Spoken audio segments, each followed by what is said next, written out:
নমস্কার। রম্য গল্পমালায় সকল শ্রোতাবৃন্দকে জানাই স্বাগত। আপনাদের সাথে আমি রম্য মাইতি। আজ শোনাতে চলেছি প্রখ্যাত সাহিত্যিক বিভূতিভূষণ বন্দ্যোপাধ্যায়ের লেখা অলৌকিক গল্প রঙ্কিনী দেবীর খড়গ। শুরু করতে চলেছি আজকের গল্প রঙ্কিনী দেবীর খড়গ। জীবনে অনেক জিনিস ঘটে, যাহার কোনো যুক্তিসঙ্গত কারণ খুঁজিয়া পাওয়া যায় না। তাহাকে আমরা অতি প্রাকৃত বলিয়া অভিহিত করি।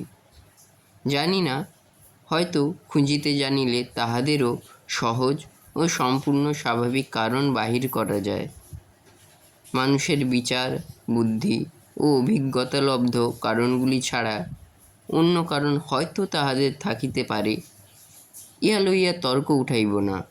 শুধু এইটুকু বলিব, সেরূপ কারণ যদিও থাকে, আমাদের মতো সাধারণ মানুষের দ্বারা তাহার আবিষ্কার হওয়া সম্ভব নয় বলিয়াই তাহাদিগকে অতি প্রাকৃত বলিয়া অভিহিত করা হয়। আমার জীবনে একবার এইরূপ একটি ঘটনা ঘটিয়াছিল, যাহার যুক্তিযুক্ত কারণ তখন বা আজ কোনো দিনই খুঁজিয়া পাই নাই। পাঠকদের কাছে তাই সেটি বর্ণনা করিয়াই আমি খালাস। তাহারা যদি সে রহস্যের কোনো স্বাভাবিক সমাধান নির্দেশ করিতে পারেন, যথেষ্ট আনন্দ লাভ করিব। ঘটনাটা এইবার বলি। কয়েক বছর আগেকার কথা। মানভূম জেলার চেরোগ নামক গ্রামের মাইনর স্কুলে তখন মাস্টারি করি। প্রসঙ্গক্রমে বলিয়া রাখি, চেরো গ্রামের প্রাকৃতিক দৃশ্য এমনতর যে এখানে কিছুদিন বসবাস করলে বাংলাদেশের একঘেয়ে সমতল ভূমির কোনো পল্লী আর চোখে ভালো লাগে না। একটি অনুচ্চ পাহাড়ের ঢালু সানুদেশ জুড়িয়া লম্বালম্বিভাবে সারা গ্রামের বাড়িগুলি অবস্থিত। সর্বশেষ সারির বাড়িগুলির খিড়কি দরজা খুলিলেই দেখা যায় পাহাড়ের উপরকার শাল, মহুয়া, কুরিজ, বিল্ববৃক্ষের পাতলা জঙ্গল, একটা সুবৃহৎ বটগাছ ও তাহার তলায় বাঁধানো বেদি, ছোট বড় শিলাখণ্ড ও ভেলা কাটার ঝোপ। আমি যখন প্রথম ও গ্রামে গেলাম, তখন একদিন পাহাড়ের মাথায় বেড়াইতে উঠিয়া এক জায়গায় শাল বনের মধ্যে একটি পাথরের ভাঙা মন্দির দেখিতে পাইলাম। সঙ্গে ছিল আমার দুটি উপরের ক্লাসের ছাত্র, তাহারা মানভূমবাসী বাঙালি।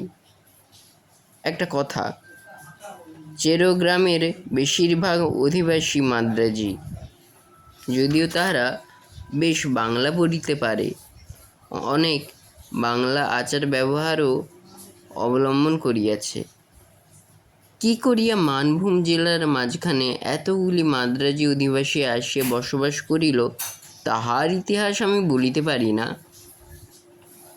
মন্দিরটি কালো পাথরের এবং একটু অদ্ভুত গঠনের, অনেকটা যেন চাঁচড়া বা রাজবাড়ির দশমহাবিদ্যার মন্দিরের মতো ধরনটা। এ অঞ্চলে এরূপ গঠনের মন্দির আমার চোখে পড়ে নাই। তাছাড়া মন্দিরটি সম্পূর্ণ পরিত্যক্ত ও বিগ্রহশূন্য।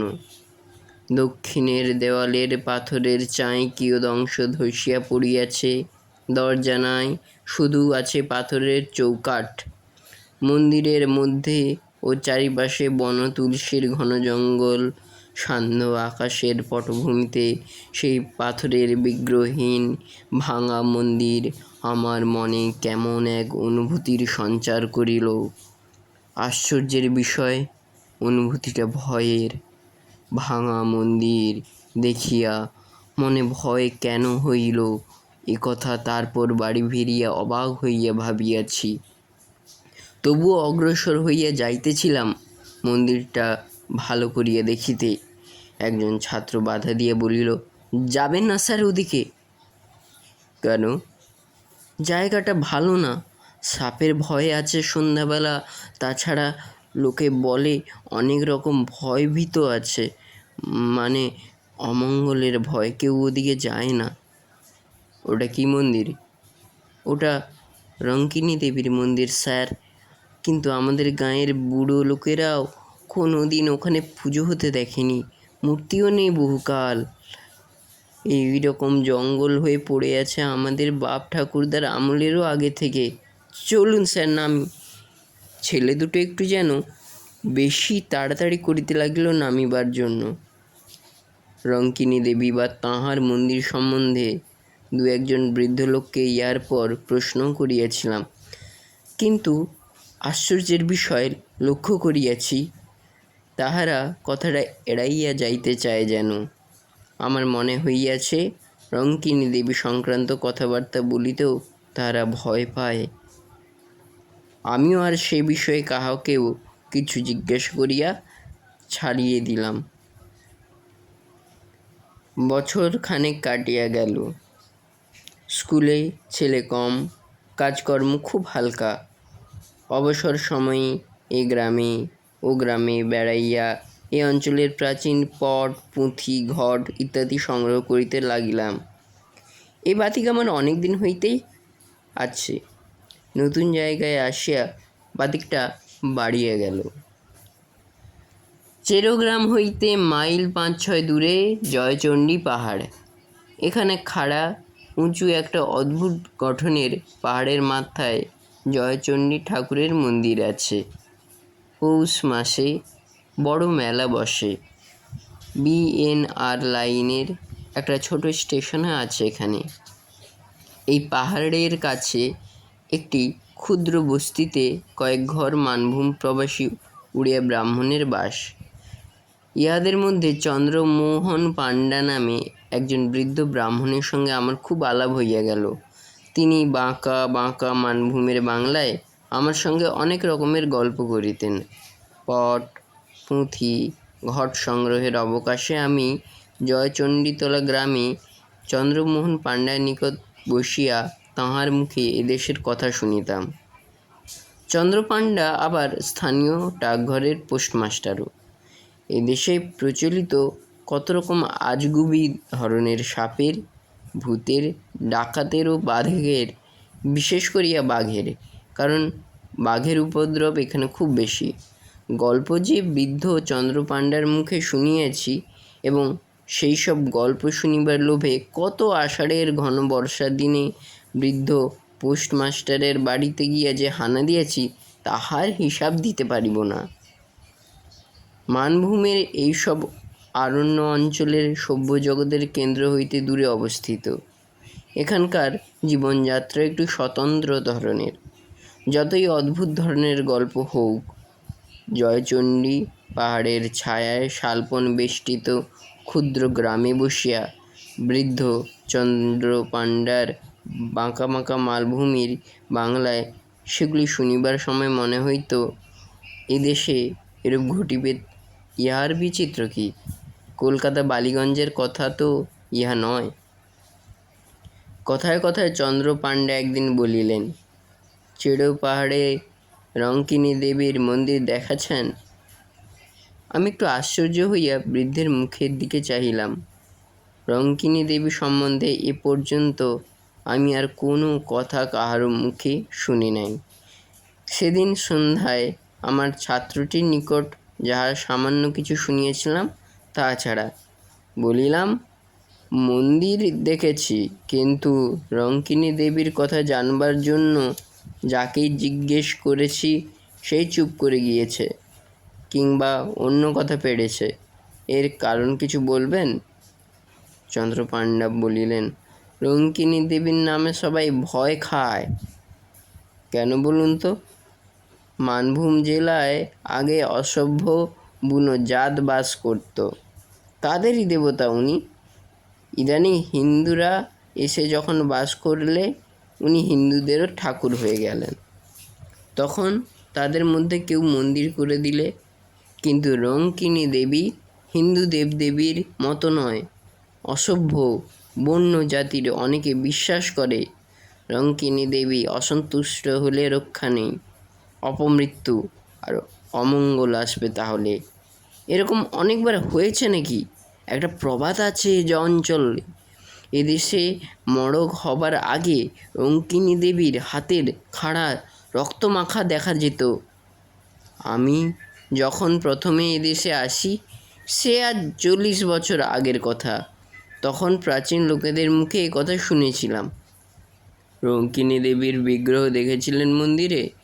না, আমি এসে পর্যন্ত ওই ভাঙা মন্দিরই দেখছি। এখান থেকে কারা বিগ্রহটি নিয়ে যায় অন্য কোনো দেশে। রঙ্কিনী দেবীর এসব কথা আমি শুনতাম ওই মন্দিরের সেবায়িত বংশের এক বৃদ্ধের মুখে। তাঁর বাড়ি ছিল ওই চেরোগ্রামেই। আমি প্রথম যখন এদেশে আসি তখন তাঁর বাড়ি অনেকবার গিয়েছি। দেবীর খাড়া রক্ত মাখা হওয়ার কথাও তাঁর মুখে শুনি। এখন তাঁদের বংশে আর কেউ নেই। তারপর চেরোগ্রামেও আর বহুদিন যায়নি, বয়স হয়েছে, বড় বেশি কোথাও বেরোইনি। বিগ্রহের মূর্তি কি? শুনেছিলাম কালী মূর্তি। আগে নাকি হাতে সত্যিকার নরমুণ্ড থাকত অসভ্যদের আমলে। কত নরবলি হয়েছে তার লেখাজোখা নেই। এখনও মন্দিরের পিছনে জঙ্গলের মধ্যে একটা ঢিবি আছে, খুঁড়লে নরমুণ্ড পাওয়া যায়।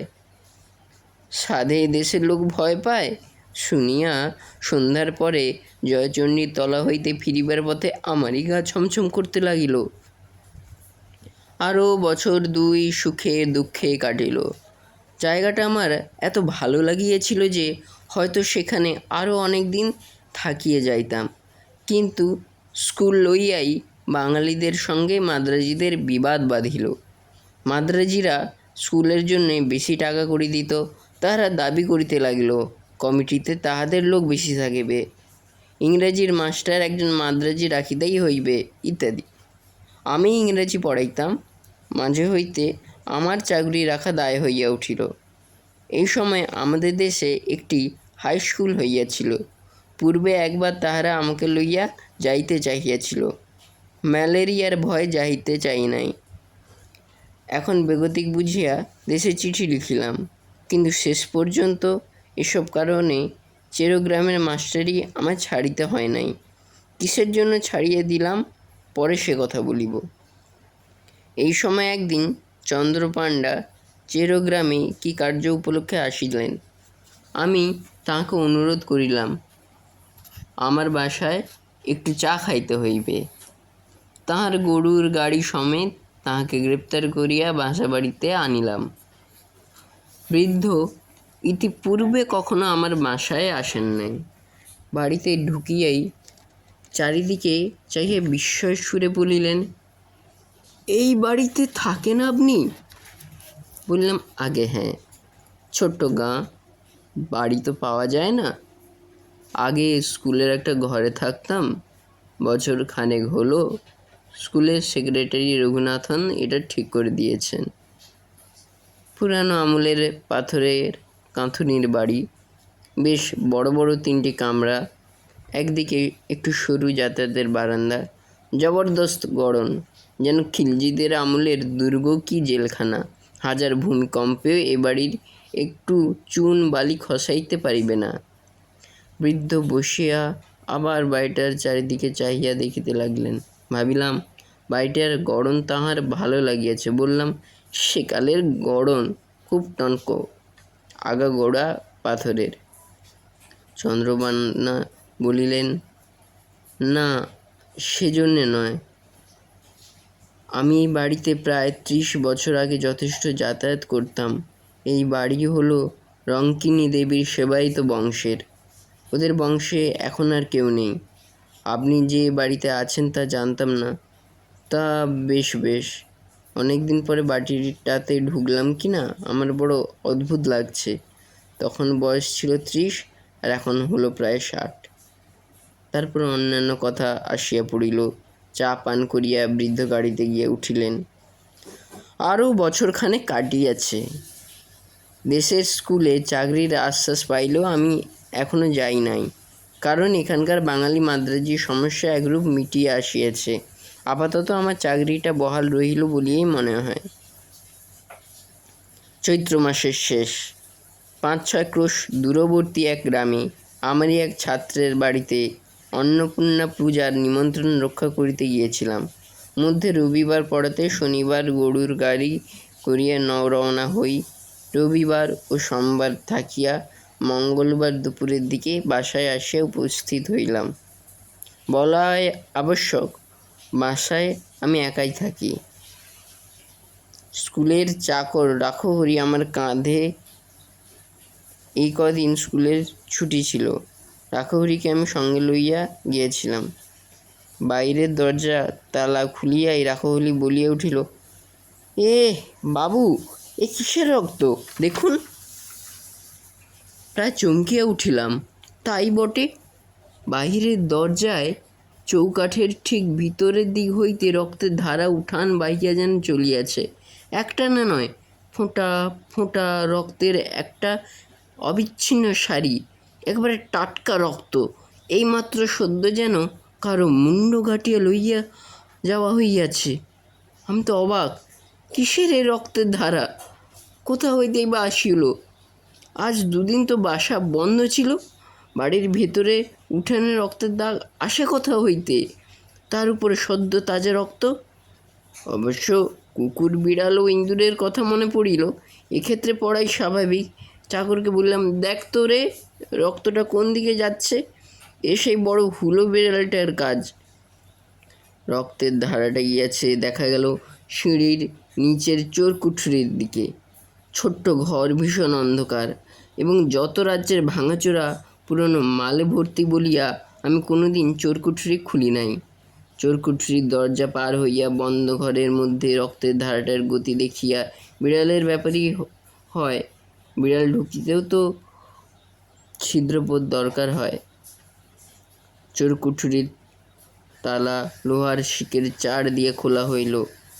আলো জ্বালিয়া দেখা গেল ঘরটায় পুরনো ভাঙা তোবড়ানো টিনের বাক্স, পুরনো ছেঁড়া গদি, খাটের পায়া, মূর্ছা ধরা সরকি, ভাঙা টিন, শাবল প্রভৃতি ঠাসা বোঝাই। ঘরের মেঝেতে সোজা রক্তের দাগ এক কোণের দিকে গিয়াছে। রাখহরি খুঁজিতে খুঁজিতে হঠাৎ চিৎকার করিয়া বলিয়া উঠিল, এ কি বাবু, এতে কি করে এমন ধারে রক্ত লাগলো? তারপর সে কি একটা জিনিস হাতে তুলিয়া ধরিয়া বলিল, দেখুন কাণ্ডটা বাবু। জিনিসটাকে হাতে লইয়া সে বাহিরে আসিতে তার হাতের দিকে চাইয়া আমি চমকিয়া উঠিলাম। একখানা মূর্ছা ধরা হাতলবিহীন ভাঙা খাঁড়া বা রামদা, আগার একটা চওড়া ও বাঁকানো বড় চওড়া ফলাটা তাজা রক্তের টকটকে রাঙা, একটু আদ্রু নয়। ফলাতে আগাগোড়া রক্ত মাখানো, মনে হয় যেন খানাখানা হইতে এখনই টপ টপ করিয়া রক্ত ঝরিয়া পড়িবে। সেই মুহূর্তে একসঙ্গে আমার অনেক কথা মনে হইল। 2 বৎসর পূর্বে চন্দ্রপাণ্ডের মুখে শোনা সেই গল্প। রঙ্কিনী দেবীর সেবায়িত বংশের ভদ্রাসন বাড়ি এটা। পুরানো জিনিসের গুদাম এই চোরকুঠুরিতে। রঙ্কিনী দেবীর হাতের খাড়া মাখানা তাহারাই রাখিয়াছিল হয়তো। মোড়কের আগে বিগ্রহের খাড়া রক্ত মাখা হওয়ার প্রবাদ। আমার মাথা ঘুরিয়া উঠিল। মোড়ক কোথায়? ভাবিতে পারিতাম যদি সময় পাইতাম সন্দেহ করিবার, কিন্তু তাহা পাই নাই। পরদিন সন্ধ্যার সময় চেরো গ্রামে প্রথম কলেরা রোগীর খবর পাওয়া গেল। 3 দিনের মধ্যে রোগ ছড়াইয়া মড়ক দেখা দিল। প্রথমে চেরো, তারপর পাশের গ্রাম কাজরা, ক্রমে জয়চণ্ডী তলা পর্যন্ত মোড়ক বিস্তৃত হইল। লোক মরিয়া ধুলাধাবার হইতে লাগিল। চেরো গ্রামের মাদ্রাসী বংশ প্রায় কাবার হইবার জোগাড় হইল। মোড়কের জন্য স্কুল বন্ধ হইয়া গেল। আমি দেশে পলাইয়া আসিলাম। তারপর আর কখনো চেরোতে যাই নাই। গ্রীষ্মের বন্ধের পূর্বে দেশের স্কুলের চাকরিটা পাইয়াছিলাম। সেই হইতে রঙ্কিনী দেবীকে মনে মনে ভক্তি করি। তিনি অমঙ্গলের পূর্বাভাস দিয়া সকলকে সতর্ক করিয়া দেন মাত্র। মূর্খ জনসাধারণ তাঁহাকেই অমঙ্গলের কারণ ভাবিয়া ভুল বোঝে। কেমন লাগলো আজকের এই গল্প? কমেন্ট বক্সে অবশ্যই লিখে জানান, এবং গল্পটি ভালো লাগলে অবশ্যই লাইক এবং শেয়ার করুন, এবং পরবর্তীকালে নিত্য নতুন আরও নানা স্বাদের গল্প পেতে এখনই আমার চ্যানেলটি সাবস্ক্রাইব করে আমার পাশে থাকুন। ধন্যবাদ।